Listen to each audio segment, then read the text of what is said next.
Araw guys, ang ating tutorial for today is paano natin malalaman na capacitor ang sira ng ating ventilador at hindi motor.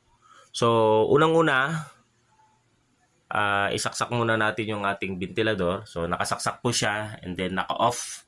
So paandarin ko po to, no? So syempre, itong capacitor na to ay sira. No? Sira na po yung capacitor na yan, pero ikununok ko pa rin para malaman nyo na kahit sira po yung capacitor, dapat aandar ang ating ventilador.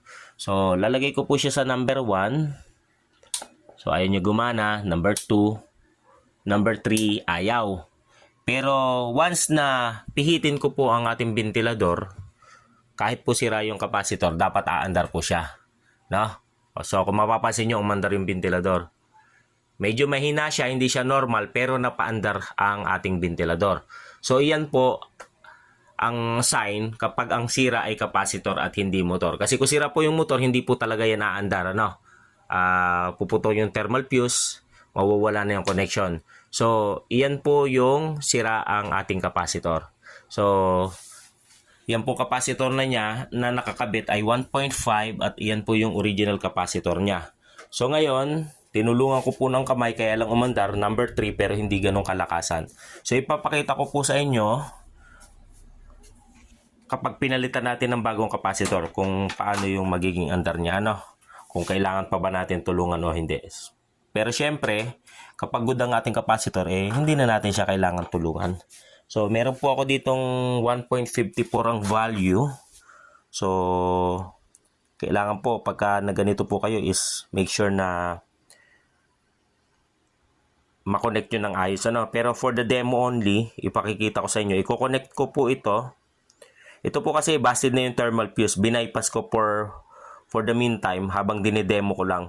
So lalagyan ko ito ng thermal fuse. Ito po kasi yung nakakonekta doon sa ating plug. Kung mapapansin nyo yan, yung kulay gray na yan. Yung line 1 ay yung nakakonekta sa ating switch control. And then yung line 2, ito po, paakyat po dito. Ito po yan. Ito yung nakakonekta sa thermal fuse.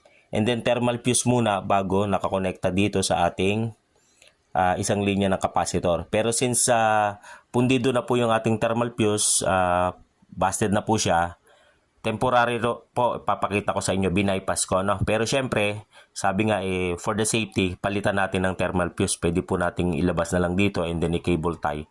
Pero ngayon, for the demo, dahil ang ating topic ay para sa capacitor, ikakabit ko po muna ito and then ipakikita ko sa inyo na aandar ng normal ang ating ventilador. Hindi kagaya kanina na parang hirap na hirap siya umandar. So, ikakabit ko po muna and then tetestingin natin.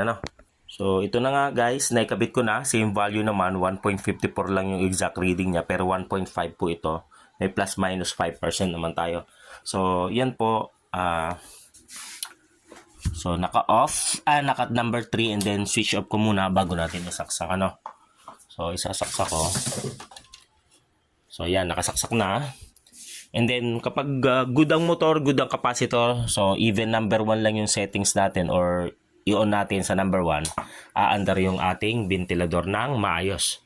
So, mapapansin nyo, ang lakas. Unlike kanina na tinulungan ko ng kamay, number 3 na, hindi pa rin siya umandar ng ayos. So, ganyan po yung sign na capacitor ang sira. So, number 2 ko lang. Yan, lalo lumakas. Number 3, syempre, mas malakas. So, ganyan po. Kapag ang ating ventilador, naramdaman natin na mahina umikot, and then halos ayaw nga umandar, number 1, number 2, number 3. Pero pag tinutulungan natin ng ating kamay, is umaandar siya pero mahina. Ang sira lang po niyan ay capacitor. Kailangan palitan agad natin ng same exact value ng original capacitor. Kasi kung pipilitin natin siya na paandarin gamit ang sirang capacitor, ang mangyayari po is maapekton yung ating motor.